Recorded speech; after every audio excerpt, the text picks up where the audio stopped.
Vamos a empezar entonces la clase de hoy. Vamos a continuar con integrales. ¿Qué hemos visto hasta ahora? Vimos el teorema de Cauchy-Boursin, que es un teorema referente al componente de la función analítica cuando la integramos en un contorno cerrado simple. Vimos también el teorema de formación de contornos. Es decir, que hemos avanzado harto en lo que son las integrales en el plano complejo, y vamos a continuar en esa dirección viendo otro teorema que se le denomina el principio de independencia de la trayectoria. Esto es parecido desde el punto de vista de los físicos. Esto es parecido a cuando tenemos un potencial y la integral del trabajo, ¿cierto? No depende del camino.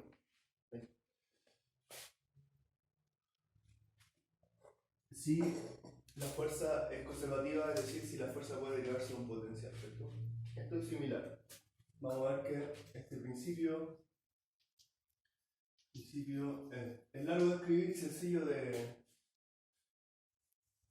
ver, así que independencia de la trayectoria.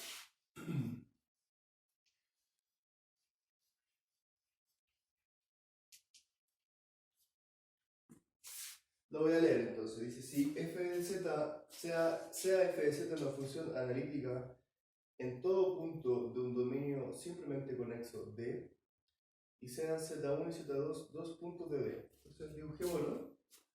Entonces f de z analítica en D, un dominio simplemente conexo,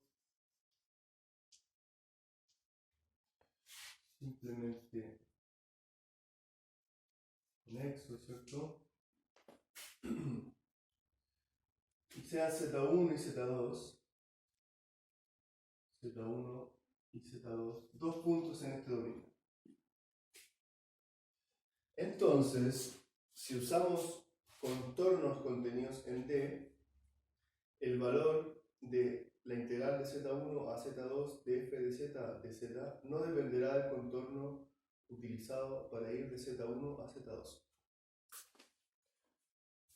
¿Qué quiere decir esto? Es que si me voy por un cierto camino, ¿cierto?, o por otro camino, siempre y cuando esos contornos estén, vamos a decir que este es el camino C1 y este es el camino C2, entonces lo que dice el teorema es que la integral de Z1 a Z2 de f de z es igual a la integral por el camino C1 es igual a la integral de Z1 a Z2 por el camino C2. Acá, para no recargar la notación, podríamos borrar los límites de integración, ¿cierto? No, dejémoslo ahí.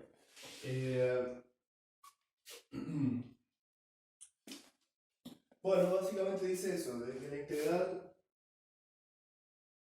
por este camino o por otro camino resultado, ¿cierto? Por eso se llama el principio de independencia del camino. Y la demostración es muy sencilla. La demostración es muy sencilla, simplemente recurriendo al teorema de Cauchy-Boursin, que nos dice que bajo la misma hipótesis, ¿cierto? Que si se cumple la misma hipótesis, entonces la integral en un contorno cerrado simple va a ser igual a 0, ¿cierto? Entonces, definamos el contorno C, C a C, igual a, vámonos por C2 y devolvámonos por C1. Entonces, el contorno C2 menos C1, ¿cierto? es decir, C1 recorrido en el sentido opuesto.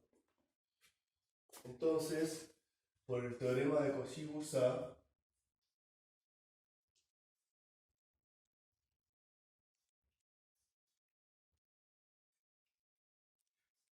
tenemos que la integral en C de f de z es igual a 0, ¿cierto? Eso dice el teorema de Cauchy-Boursin. Y bueno, la demostración me imagino que lo ven. Yo esta integral la puedo dividir en dos integrales, ¿cierto? Por este camino y por este camino. Entonces me va a quedar que la integral de c de f de z es igual a la integral por c1 de f de z más la integral por menos c2 de f de z de z.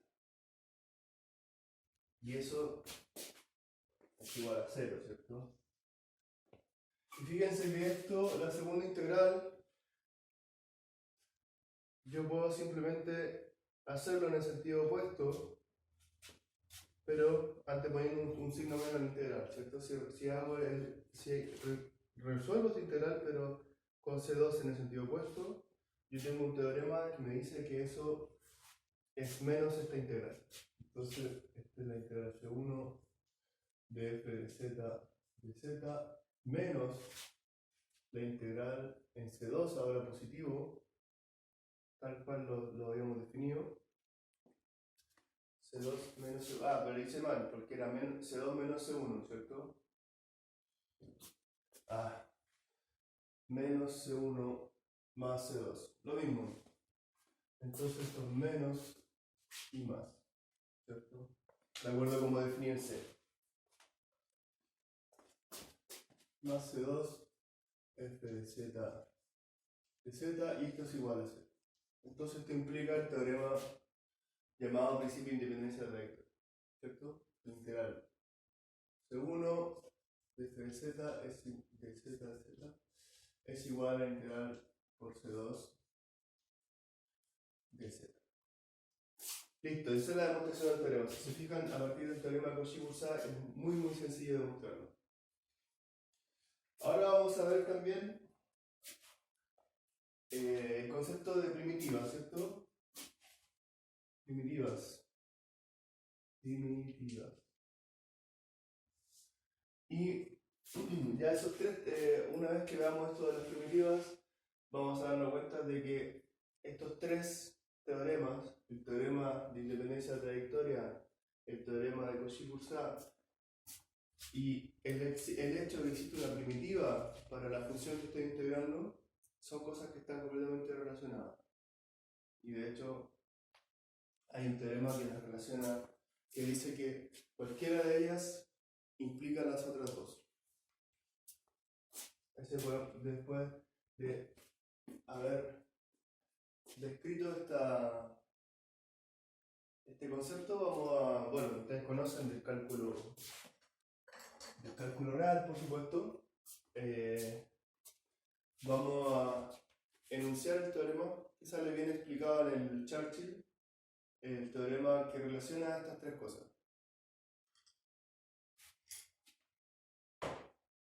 Entonces, CA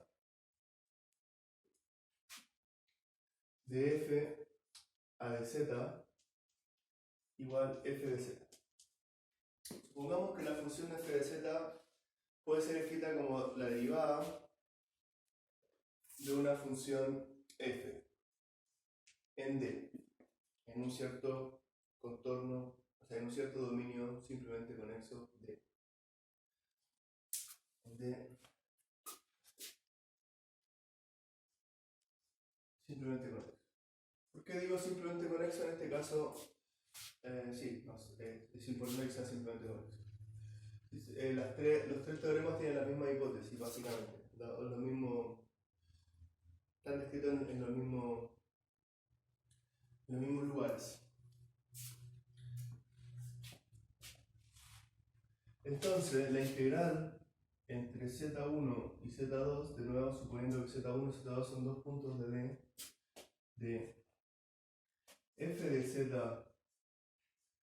Z es por hipótesis la integral entre Z1 y Z2 de df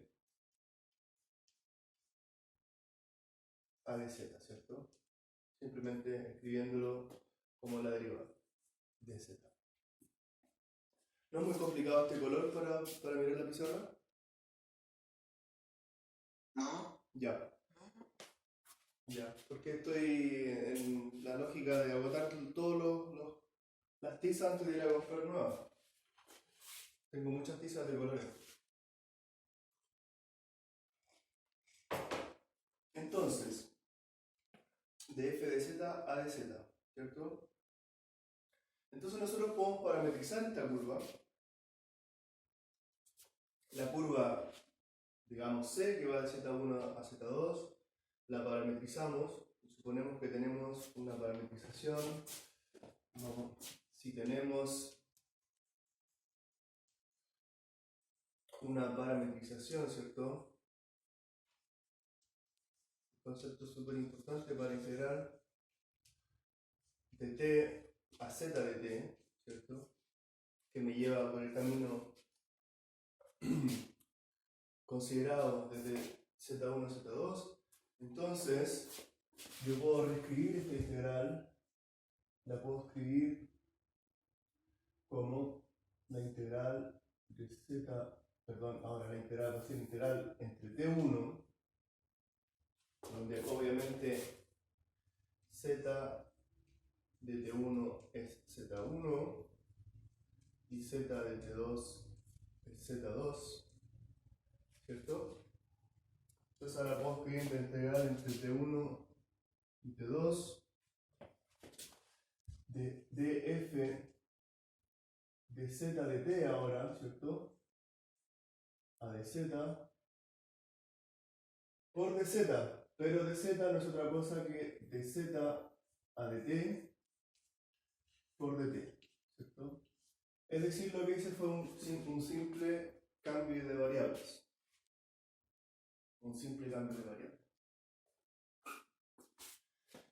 Pero fijémonos que esto que está acá, de f a dz por dz a dt, y eso también ya lo hemos visto, pero ahora lo estamos viendo porque nos sirve para demostrar este teorema.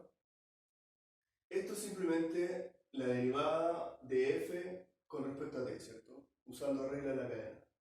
Yo lo puedo escribir como de f de z de t a dt. Y esto en dt. Entonces este paso de acá, si observan esto, eso no es otra cosa que regla de la cadena. Y ahora yo recurro al cálculo real, y yo sé del cálculo real que si tengo, ahora esto es un integral real, ¿cierto? Claro, obviamente este f puede tener parte real y parte imaginaria, pero yo puedo desmembrarlo y puedo escribir el f como g de z más i h de z, por ejemplo, donde cada una de esas partes va a ser real, va a tener parte real y parte imaginaria por separado, ¿cierto? Entonces yo sé que si la derivada, que si esa función, la derivada con respecto a un parámetro t real, entonces esta integral es simplemente la evaluación de f en los puntos extremos.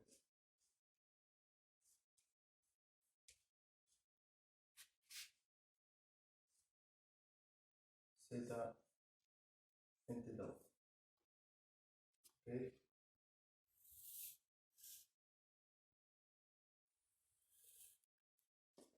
Entonces, resumen, primitivas, es decir, si existe si f de z se puede escribir como una derivada, entonces yo tengo la regla del cálculo simplemente de que la integral de f minúscula de z es simplemente la evaluación de su primitiva en los extremos, igual que en variable real. Si se fijan, eso está íntimamente ligado con esto, ¿no? Porque acá desapareció el camino. Acá dejó de importar el camino. Yo simplemente evalúo los extremos.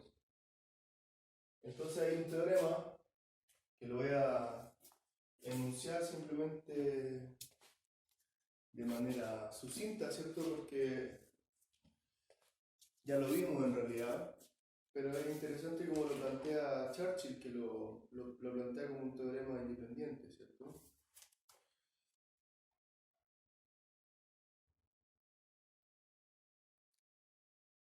Dice, es el teorema justamente en la sección sobre las primitivas. Y dice, sea f de z una función continua en un dominio D. Si cualquiera de estas afirmaciones es verdadera, lo son también las demás. Es decir, vamos a tener tres afirmaciones y cualquiera de ellas implica las otras dos. Afirmación número A, f tiene una primitiva, f minúscula tiene una primitiva f mayúscula en D. Es decir, estamos en este escenario. Afirmación número B, las integrales de f a lo largo de contornos contenidos en D que unen dos puntos fijos z1 y z2 tienen todas el mismo valor. Este escenario de acá, ¿cierto? Este teorema. Y C, las integrales de f a lo largo de cualquier contorno cerrado contenido en D tienen todas el mismo valor. Interesante, ¿no? El teorema de Cauchy-Boursin. Es decir, cualquiera de las tres afirmaciones implica las otras dos. Entonces, ahora con lo que hemos visto es de alguna manera como que se cerrara ese círculo acerca de las integrales. Ya estas son afirmaciones como generales sobre las integrales, ¿cierto? Es decir, que no nos dice necesariamente el valor de cualquier integral, sino que el comportamiento más básico de las integrales, digamos, con propiedades, con todas las propiedades como deseables, podría decirse, sin polos, por ejemplo. Entonces, hagamos algunos ejercicios. Hay ejercicios completamente triviales, pero nos pueden servir para ir fijando ciertos términos, ¿cierto? Ejemplo, calcule la integral de 1 más i hasta 2 más 2i de z al cuadrado de z. Por supuesto, como estoy en el plano complejo, si somos serios, yo tendría que decirle acá el camino, ¿cierto? Por ejemplo, si esto es 1 más i, mal dibujado, por supuesto, y esto es 2 más 2i, ¿cierto? Entonces tendría que decirles cuál es el camino explícitamente de esta integral. Supongamos que es ese. Pero bueno, esto es un ejercicio muy sencillo. ¿Por qué? Porque inmediatamente yo miro esta función es una función entera, y yo sé que esa función, esa integral no va a depender del camino, ¿cierto? Puede ir por cualquier parte el camino, ¿cierto? Puede hacer cualquier cosa. Simplemente por el hecho de que esa función es entera. Entonces yo sé que solo depende de su valor a los extremos. ¿Cuál es la manera más fácil de hacerlo? Bueno, la manera más fácil es ver cuál es la primitiva de esa función. Sabemos que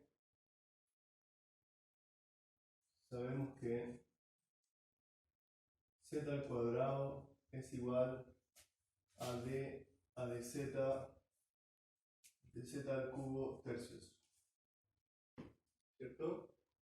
Por lo tanto, yo puedo escribir esto como la primitiva de una función que también tiene las mismas propiedades, ¿cierto? Entonces tengo que la integral de 1 entre 1 más i y 2 más 2i de z al cuadrado de z no es otra cosa que z al cubo tercios evaluado en 2 más 2i y 1 más i. y listo, ¿cierto? Después tendría que evaluarlo y ver el resultado.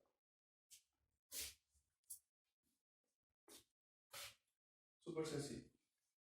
Otro ejemplo.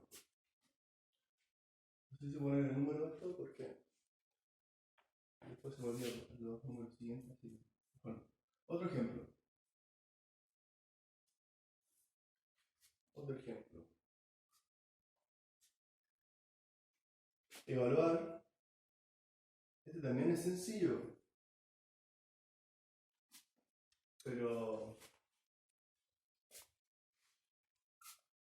evaluar menos i, ahí, la integral de menos i ahí, de 1 sobre z de z. Tenemos esa integral importante, ¿cierto? O sea, no los límites de integración, pero esa integral indefinida es importante matemáticamente hablando, ¿cierto?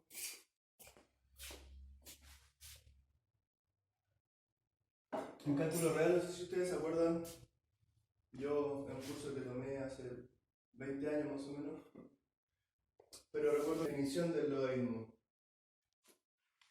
Se define el logaritmo natural de esa manera. La integral de 1 a x de 1 sobre x. O pongamos acá de 1 sobre u. Esta es la variable muda, ¿no? ¿Se acuerdan? Yo por lo menos a mí no hacía así, el profesor que yo tenía lo definía de esa manera el logaritmo. Y después desprendía todas las propiedades y al final demostraba de que era la inversa del exponencial. Ya, entonces nos piden evaluar eso. A lo largo de un contorno tenemos menos i, y a lo largo de un contorno como este. Supongamos que incluso nos dan en contorno una función extraña, ¿no? Una función extraña que solo para confundirnos nos podrían dar el contorno en una prueba, por ejemplo. Nos podrían decir este es el contorno. Entonces, ¿cómo evaluamos esto? Bueno, lo primero que tenemos que hacer es encontrar una primitiva, ¿cierto? Tal que esta función sea analítica en el dominio, en algún dominio que contenga este contorno. Entonces, nosotros podemos recordar de que el logaritmo, la derivada del logaritmo de a de z de log de z es igual a 1 sobre z.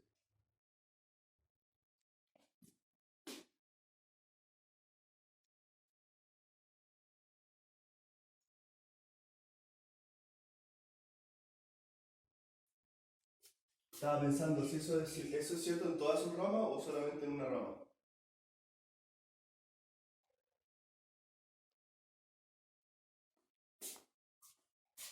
Todo, ¿no? Eso es cierto en todas sus ramas, es cierto, en todas sus ramas.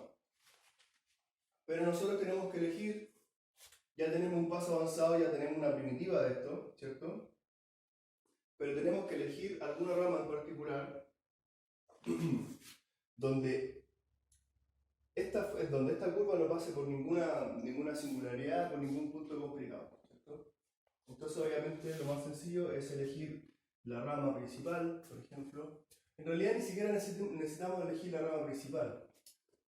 Lo que necesitamos es estar consciente de que el corte va a estar, por ejemplo, acá, ¿cierto? Entonces, si este es el corte, ¿qué quiere decir el corte? Recordemos, el corte es la región, la línea en este caso, donde la función no es analítica, ¿cierto? Entonces, el logaritmo en cada una de sus ramas es analítico en todo el plano, salvo en el corte. Entonces, bueno, esta función, esta curva no pasa por ahí. Puedo elegir el corte acá, ¿cierto? Y excluyo que la curva pase por algún corte. Si esta función, esto como parece muy trivial, pero si yo lo hubiera hecho así, por ejemplo, si la curva que nos dan hubiera sido así, por ejemplo, ¿cierto? Imaginémonos que son los mismos límites de integración, pero la curva pasa por ahí. Bueno, yo estoy obligado a poner el corte ahora. Por ejemplo, acuérdense que el corte yo lo defino. Yo defino el dominio de la función logaritmo. En este caso, el corte más típico, digamos, nos sirve y tenemos la primitiva en. Entonces, integremos ahora la integral de menos i a i de 1 sobre z es dA de z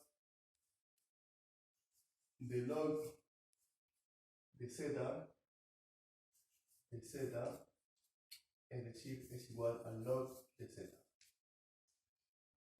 Evaluado en menos i e i. Ahora,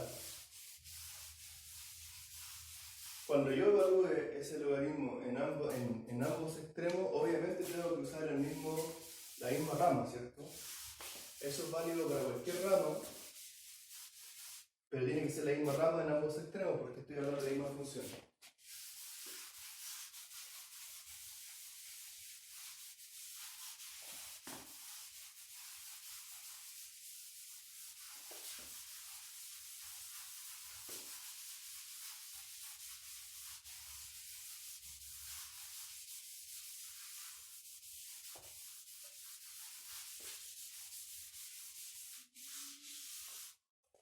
Entonces, log de z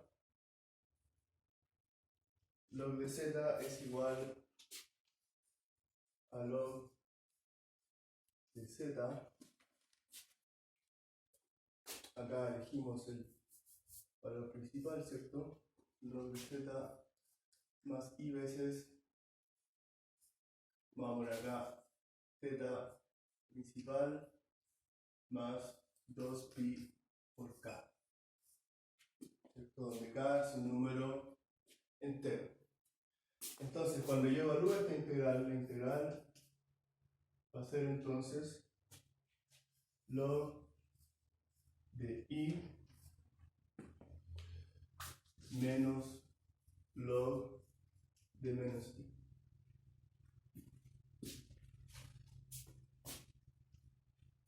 Entonces, ¿cuánto vale el log de i? Bueno, vale log de 1, que es igual a 0, más i veces, ¿cuánto vale el argumento principal del número i? En 10 minutos termina esta reunión. ¿Del número i? ¿Sí? ¿I o no? ¿Del número i? Ah, pi medio, Pi medio, ¿cierto? Entonces pi medios más 2 pi k. Menos el logaritmo del valor absoluto de menos i, que es de nuevo 1. Esto es menos global, más i veces el argumento del número menos i, el argumento principal. ¿Cuánto vale? Bueno, vale menos pi medio, ¿cierto? Del número menos i. Más 2 pi k. Y acá, ojo, esto es lo que yo decía, que este k es el mismo que acá. Me aparecen 2k distintos. Porque estoy eligiendo una función. Este k está determinado. Entonces log de 1 menos log de 1, eso se va. Queda i pi medios menos i pi medios. Ah, pero este es menos por menos más, entonces queda i por pi. Ese es el valor de la integral. Entonces la integral de menos i a i de 1 sobre z de z es igual a. Un ejemplo sencillo, pero Ahora, ojo, es algo, a mí me llama la atención. Ayer, mirando esto, me preguntaba si eso no es es algo general. Pero esto es una función univaluada, ¿no?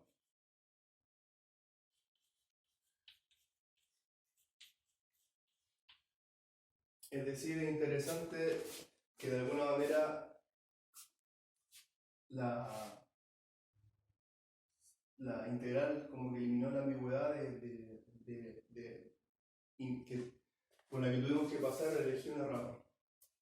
Un detallito.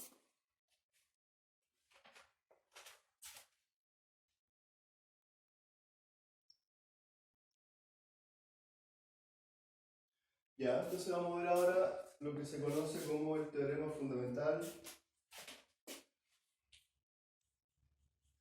Teorema fundamental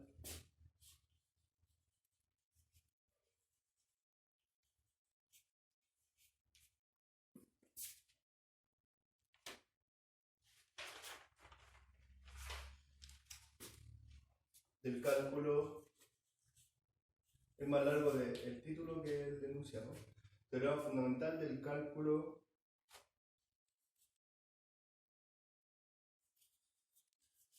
de funciones analíticas.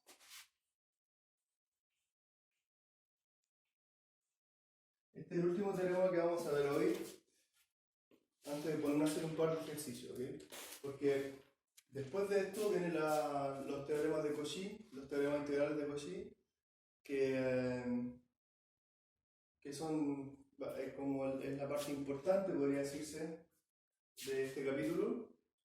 O sea, la parte desde el punto de vista del cálculo más como más poderosa.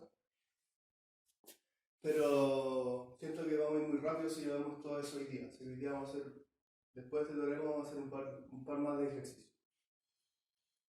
Teorema fundamental del cálculo de funciones analíticas.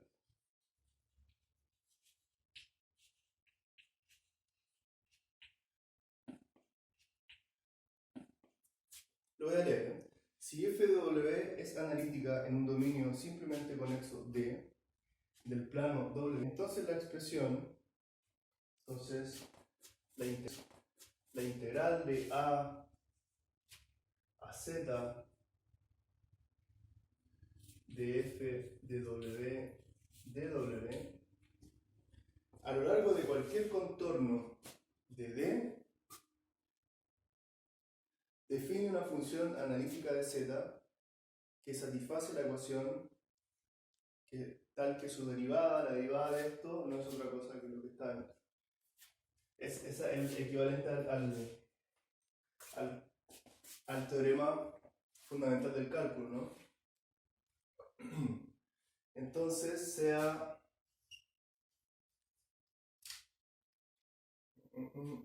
de dominio simplemente conexo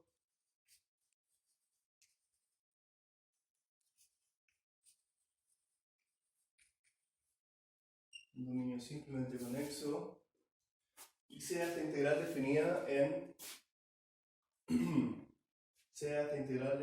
en ese dominio, ¿cierto? Es decir, tanto A como Z como el camino está dentro de ese dominio. Entonces lo que me dice este teorema es que esta función, que no sé cómo le podemos poner, vamos a ponerle f de Z, es analítica.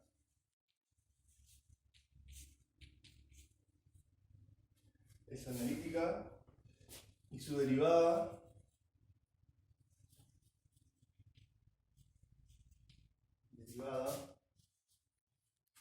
es tal que de f a de Z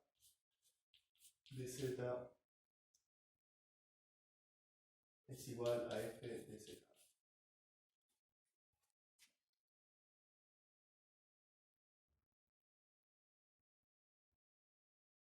Y observemos que acá la dependencia de Z está en el límite superior de la integral. ¿Okay? Y acá me equivoco. Este es W.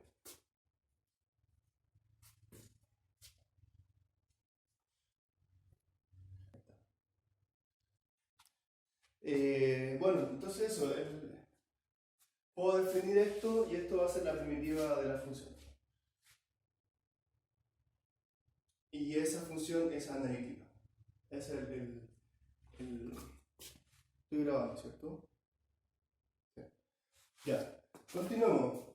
Como les decía, para no seguir pasando materia de manera abusiva, lo que vamos a hacer ahora es algunos ejercicios de la guía, ¿ok? Son ejercicios sencillos que nos permiten familiarizarnos, ¿cierto? Entonces vamos a hacer el ejercicio número 1.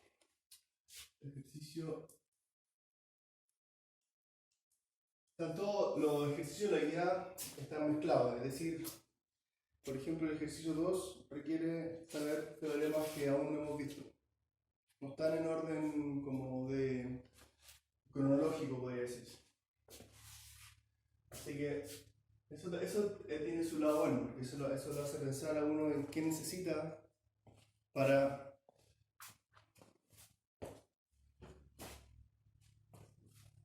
qué se necesita para resolver un ejercicio. Es decir, que no está, perdón, ya, que no nos dicen este ejercicio se resuelve así, sino que uno tiene que también pensar en cuáles son las herramientas que necesita para resolverlo. Entonces, demuestre que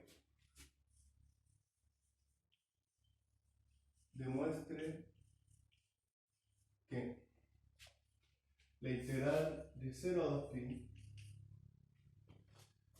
es coseno teta del coseno de seno de teta más teta integrado en teta es igual a 0 y que la integral de 0 a 2pi de e al coseno de teta del seno de teta más teta de teta es igual a 0. Los dejo pensar 2 minutitos cómo resolvemos eso, ¿les parece? Bueno. Para que ¿Seno de teta más qué? más teta. Son básicamente las mismas integrales, pero la única diferencia es que acá hay un coseno y acá hay un seno. ¿Ok? Entonces los dejo 2 minutos, no les digo que lo resuelvan, pero que se hagan una idea de cómo podría ser. ¿Ok? Y muchachos, ¿alguna idea? Se suman al cuadrado las dos y así se elimina el término coseno de seno y seno de seno. Ojo que yo no puedo, o sea... ¿Verdad? No puedo elevar el cuadrado así o así. Claro, no puedo elevar al cuadrado integral y eso no quiere decir que se eleva al cuadrado el integrando. Vicente, ¿alguna idea? No sé. ¿No? Ya. La verdad es que es súper fácil, pero tienen que acordarse que estamos en variable compleja. Esa es la idea acá, es que cuando ustedes ven integral así que van de 0 a 2pi, inmediatamente integrado en teta, ¿cierto? Inmediatamente eso nos tiene que hacer pensar de que el teta tiene toda la pinta de ser un argumento, ¿no? De ser un ángulo. Y que la integral de 0 a 2pi en el fondo yo la podría eventualmente transformar en una integral en un contorno cerrado. O sea, ese es el camino que podríamos seguir. Entonces fíjense que yo estas dos integrales las puedo transformar en una integral compleja si interpreto esto como la parte real y esto la parte imaginaria, ¿cierto? Entonces si yo le pongo un i, pongamos que esto es i1 y esto es i2, tengo que demostrar que esos son, que estas integrales son 0, entonces yo puedo definir una nueva integral y igual i1 más i veces i2, ¿cierto? Entonces fíjense que si escribo esto, me queda la integral de 0 a 2pi. Factor común, e a la coseno de teta. Y acá viene algo interesante, ¿cierto? Porque va a quedar coseno de esto más i veces el seno de esto. Coseno de teta más i veces, perdón, no es coseno de teta, es más largo que eso. Coseno de teta más coseno de seno de teta más teta más i veces, vamos a poner el i acá abajo, más i veces, ¿cierto? Este i está acá, seno del seno de teta más teta de teta. Ustedes podrán decir, pero esto es tramposo, ¿cierto?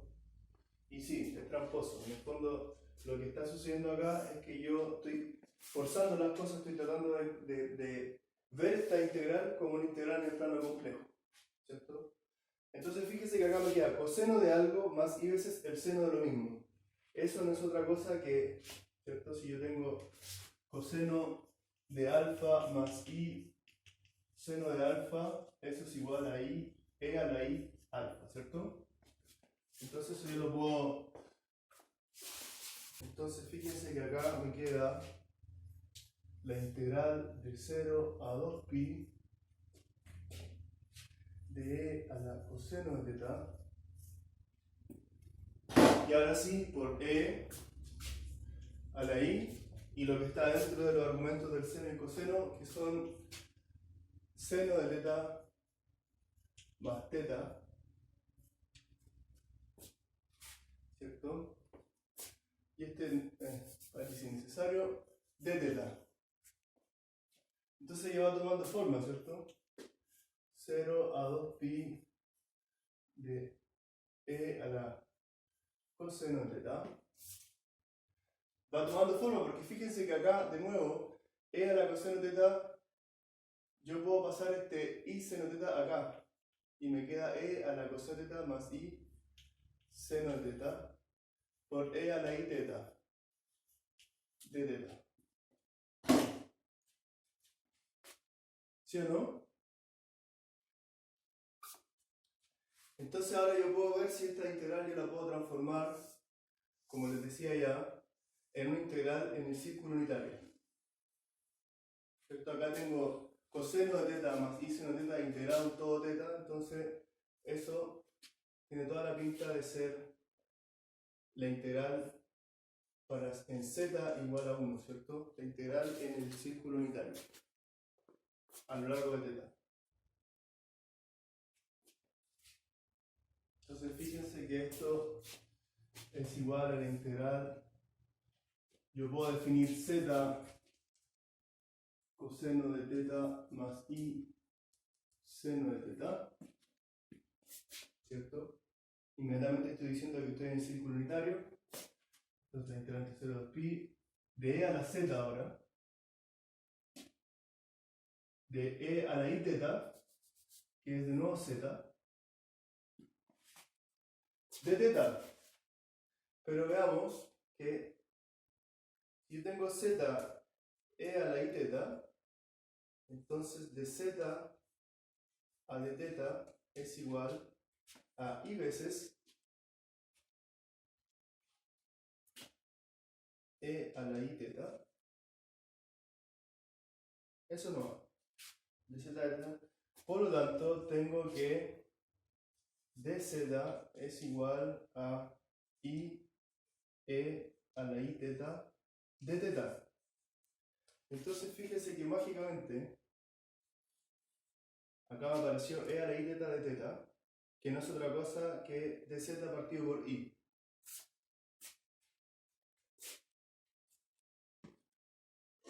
E a la i teta. Claro, este z es innecesario porque e a la i teta de teta, todo junto, es de z partido por i. De z partido por i. Me llama la atención que aparezca CI, pero no nos molesta en nada. Esto es igual a 1 sobre i por la integral, y la integral ahora es la integral en este círculo, va de 0 a 2pi, es decir, la integral en el círculo completo determinado por la condición que el módulo es igual a 1, ¿cierto? E a la z de z de z. ¿Y cuánto vale eso? ¿Cuánto vale esa integral? E a la z, ¿no? ¿Seguro? ¿Qué dice el teorema de Cauchy-Boursin? Es una integral en un contorno cerrado de una función analítica. E a la z es una función entera, ¿cierto? Entera es analítica en todo el plano complejo. Entonces 0. Es 0. Entonces fíjense que todo esto es igual a 0, por lo tanto la parte, esto es igual a 0, ¿cierto? Esto es lo que acabamos de mostrar. Por lo tanto la parte real es 0 y la parte imaginaria son 0. Entonces, O sea, ¿sí? es que ya, o sea, el resultado siempre va a ser 0, pero cuando puso que la integral es igual a la integral 1 más la integral i por la integral 2, ¿ese i lo agregó porque sí nomás? ¿O tiene que ser un 1 conveniente? Debería ser i partido en i, ¿o no? No, o sea, yo tengo dos objetos reales, ¿cierto? Entonces lo que yo hice fue transformar tomar estos dos objetos, de acuerdo a los indicios que me daba la expresión, ¿no? Coseno y seno. Entonces yo dije, ya voy a transformar este número, estos dos números reales los voy a combinar para formar un número complejo. Eso es lo que hice acá. Es arbitrario. Es una idea, ¿no? O sea, es un truco, digamos. Entonces, como yo los logré combinar, o sea, como yo los combiné para formar un número complejo, ahora transformé esta integral, estas dos integrales reales las transformé en una sola integral compleja. Y además, en un contorno cerrado simple. Y eso me permitió usar el teorema de Cauchy, de Cauchy-Boursin, y igualar a 0. Ahora me devuelvo.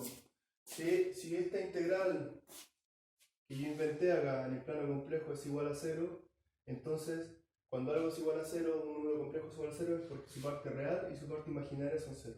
Es decir, las dos integrales que inicialmente tenían que demostrar que eran igual a 0. ¿Okay? Es un truco, no hay una regla para hacer eso. Pero les digo, o sea, estamos en variable compleja, esto tiene toda la pinta de ser eso.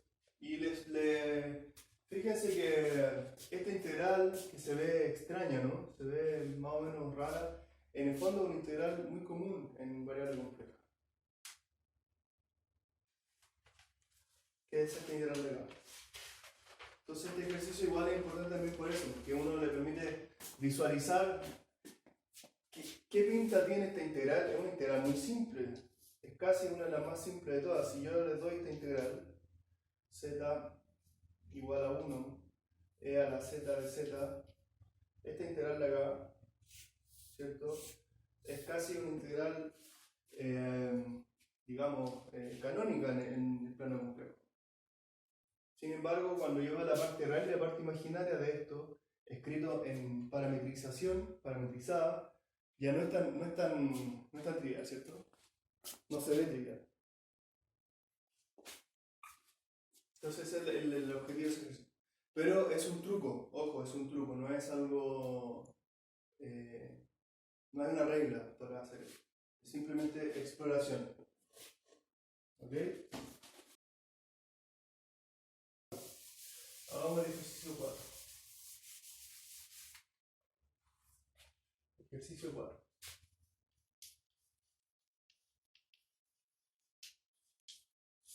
Ejercicio 4. Entonces, encuentre el valor.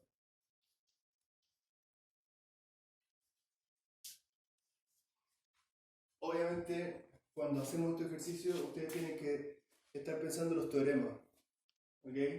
Claro, uno podría agarrar este ejercicio y resolverlo usando cálculo 1 quizá, pero va a ser mucho más fácil siempre ocupar los nuevos teoremas que tenemos. Estas son nuevas herramientas que tenemos, que tienen que ver con el nombre del curso, método matemático, ¿no? Encuentre el valor de integral cerrada en un contorno cerrado simple, que ahora vamos a dar de cosh de z partido por z al cuadrado más z más 1. Ahora nos dicen cuánto vale, tenemos que nosotros encontrarlo. Y c, el contorno c,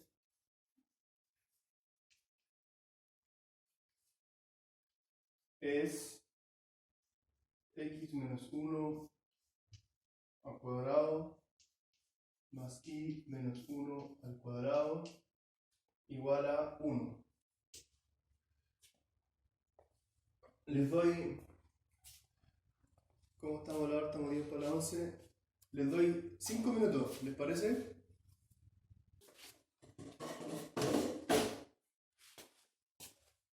Más o menos. ¿Más o menos bien o más o menos mal? Lo único que encontré es que el contorno es un círculo de radio 1. Ya, eso ya es bastante. ¿Qué más podemos...? ¿Algún resultado, Vicente? No. ¿No? Ya. Tienen, de nuevo, pensar en los teoremas que tenemos. Entonces, ya. Primera observación. Esto es un círculo centrado en 1,1, ¿cierto? Por acá. De radio 1, ¿cierto? Entonces esto va a ser así, va a tocar como el... No dicen en qué sentido está recorrido, pero supongamos que está recorrido en sentido positivo. Este es el contorno, ¿cierto? ¿Está ahí? ¿Estamos bien, no? Sí. Ya. Ahora yo tengo que ver, por ejemplo, si yo quiero ocupar el teorema de Cauchy-Boursin, yo tendría que ver si esta función, dónde esta función se comporta como es una función que no tiene problema, ¿no? Que no tiene singularidad. Acá me falta poner el z. Entonces, ¿cómo puedo saber si esta función es analítica o no? O mejor dicho, ¿No? sí, pero hay una forma más simple. O sea, nosotros ya sabemos ciertas cosas. ¿Esta función coseno, cosh, es analítica en todo el plano complejo, sí o no?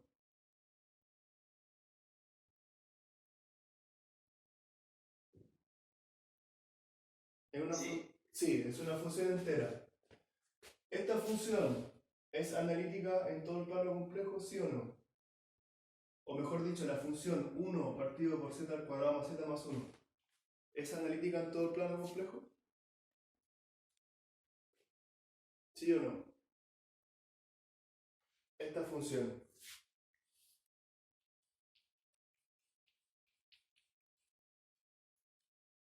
¿Dónde es analítica y dónde no?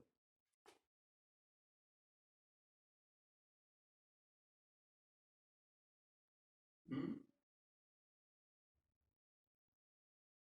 Donde la parte de abajo no es cero, o sea, sí, pues no es cero, es analítica. Exacto. Entonces, si yo encuentro los puntos donde esta función es 0, los ceros de z al cuadrado más z más 1 igual 0, ¿cierto? Entonces tengo los puntos donde esa función no es analítica. Que van a ser, obviamente, esto es un polinomio de grado 2, van a ser solamente 2 puntos, y van a ser los únicos puntos donde esta función, este integrando, no es analítico, ¿cierto? Entonces lo primero que tengo que hacer yo es saber dónde están esos puntos con respecto a este contorno. Porque supongamos que esos puntos están acá. acá y acá. Van a ser uno el complejo conjugado al otro, ¿cierto? Eso lo vamos a ver después. Pero es un resultado del álgebra. Ese uno y ese el otro. Entonces, ¿cuánto vale la integral? 0. 0, ¿cierto? 0 por el teorema de Cauchy-Boursin. Entonces, la información más importante para resolver esto es los ceros de este polinomio. Entonces, veamos cuáles son esos ceros. Entonces, z al cuadrado más z más 1. Esto yo lo puedo factorizar como z. ¿Sí o no? ¿Puedo hacer esto, no? Z más 1. No puedo. Hagamos la cuadrática. Entonces z es igual a menos b menos 1 más menos la raíz de 1 al cuadrado, b al cuadrado, 1 menos 4 menos 4, partido por 2. Entonces fíjense que esto es z, nos da 1 menos 4 es menos 3, por lo tanto las dos soluciones son 1 menos 1, perdón, menos 1 medio más 3i, ¿cierto? Y menos 1 medio menos 3i. Fíjense que lo que les decía yo, que siempre las raíces son complejas conjugadas una a la otra. Entonces el dibujo no era tan malo, porque las raíces están por acá. Si este es menos 1 medio, en realidad está más lejos, ¿no? Porque si esto es 1, entonces esto está por acá. Este es menos 3i. Esto falta del medio acá, ¿no? ¿Me siguen o no me siguen? Estoy un poco enredado para calcular, pero...